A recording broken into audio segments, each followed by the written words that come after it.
In today's video, I want to talk about one of the most disturbing movies I have seen in my life. Like, this movie is like in my top 3 of gruesome movies I have ever seen, and you probably think I might be living under a rock when I tell you which one it is. And the reason why I wanted to talk about this particular movie is because our government here in Australia issued a warning against this movie, so you know your girl's gonna have to go and see it.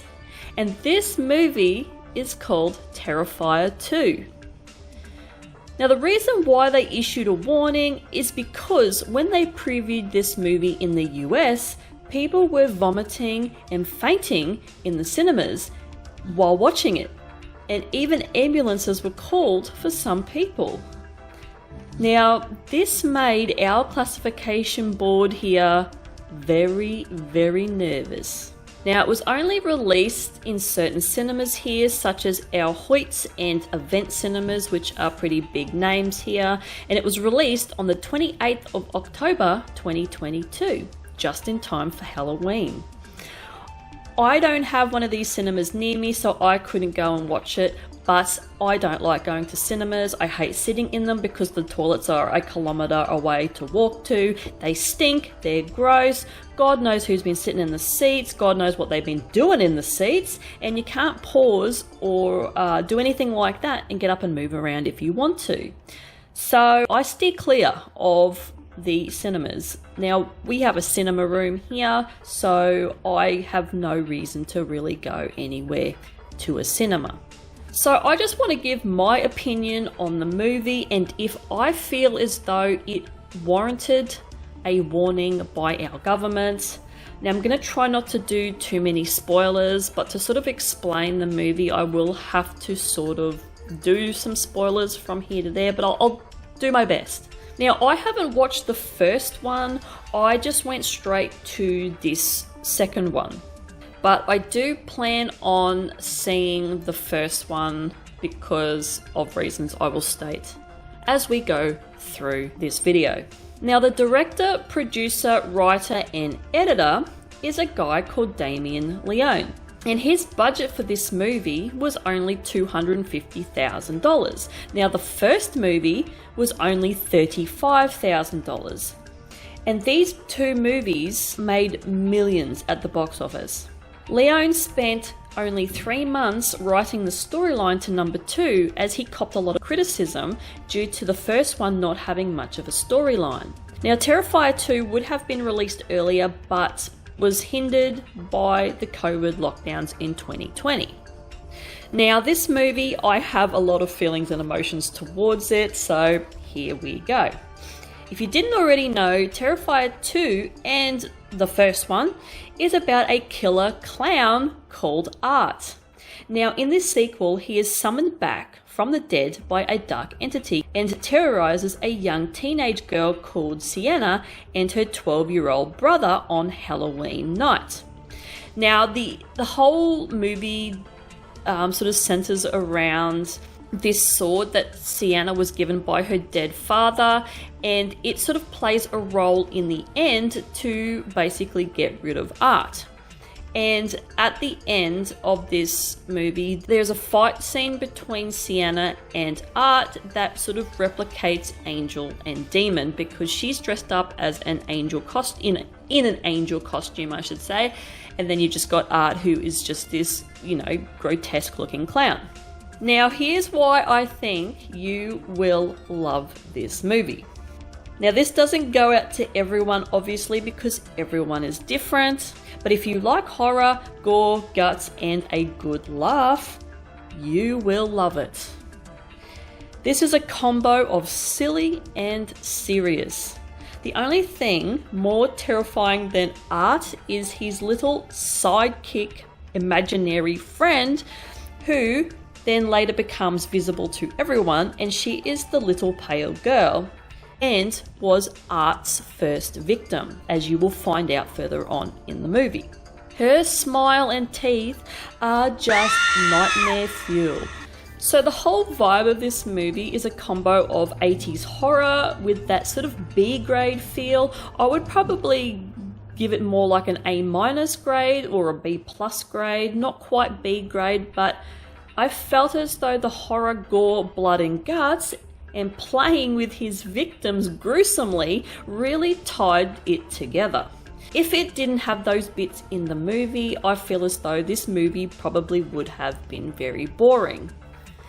Art the Clown totally makes this movie. Like, obviously he's the main character, it's all centered around him, but I'll tell you what, if his character was not in it and it was some other type of being or creepy thing, I just don't think it would have worked. Now, if you are sensitive in any way, shape or form, such as a weak stomach, easily faint, or you have a nervous sort of personality, I recommend not watching this. Even though the close-up shots of some of the gore and hacking at his victims looks a little bit like cutting up a soft-scented cake.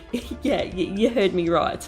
Especially when he cuts the head off the costume store employee and pulls his head away from his neck.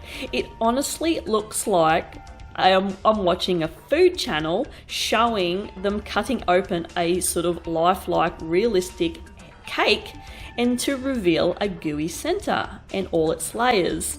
But in saying that, I will say that I did get ghost pains for a lot of the scenes in this movie. Like, whoa. I have honestly never seen anything like it before in my life, and how this movie was structured and presented.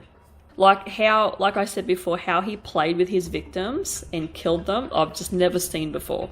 Naturally, like all movies, it's full of shit, you know, full of bullshit scenarios, your typical horror movie cliches, like once they're stabbed and they bring down the killer, they always turn their backs and they never make sure that this thing is dead.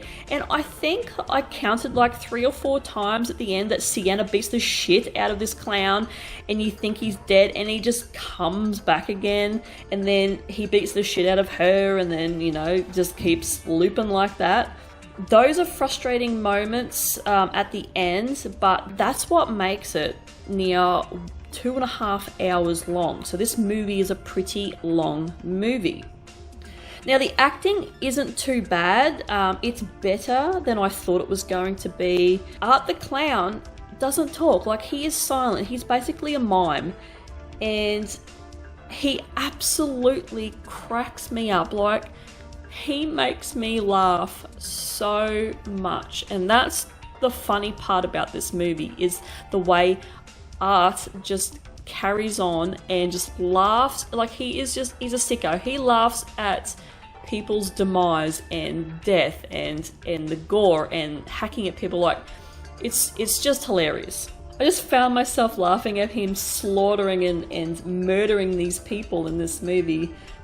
And I don't know if that was just my brain coping with the sheer mutilations or whatnot, but I really did enjoy watching this movie. Now, there is a storyline, like it's not a very overly strong storyline, but it is there. The main focus is really on the shock value and the gore. And I really, really want to see the first one now. Like, I'd even watch this one again. Like, I would hands down watch the second one again. Now, it didn't affect me in any way, shape or form. My partner, it did.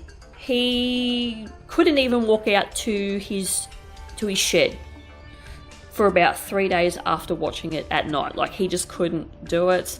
Whereas I have the ability to watch those sort of movies, and as soon as I start watching them, I shut off. Like, I'm, thinking about something else.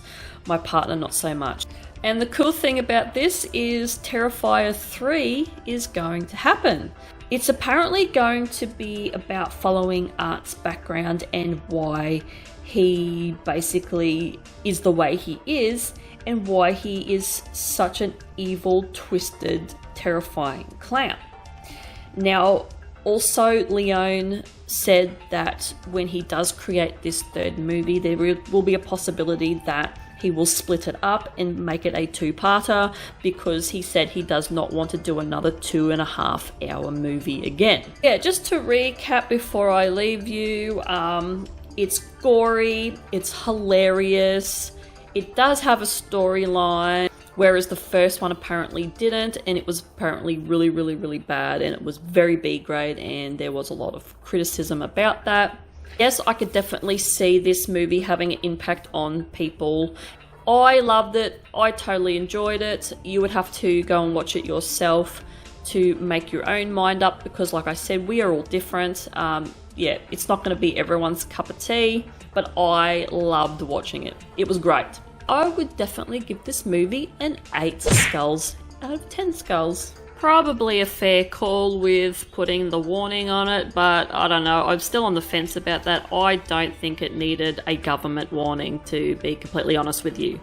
So the illustration I ended up doing for this was just basically pinning Art's head on a cross and sticking all these different various tools through his head to make sure he is dead, because you do not want this guy coming back to life again.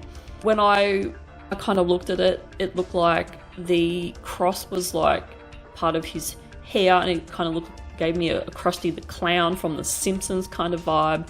But once I applied the shading and that, I'm hoping it sort of separated his head a bit from the cross. So I'm not sure if that was a great decision on my behalf for doing that, but hey, I wanted to pin his head to a cross and have the nail going through the back of his head, through his mouth. Like, that's what's holding his head up, and he's got all these things going through his head. Hopefully you enjoyed this video. Hopefully this gives you a little bit of insight into this movie and how gory it is. I tried not to spoil too much. And if you have seen it, let me know in the comments below what you thought about this movie.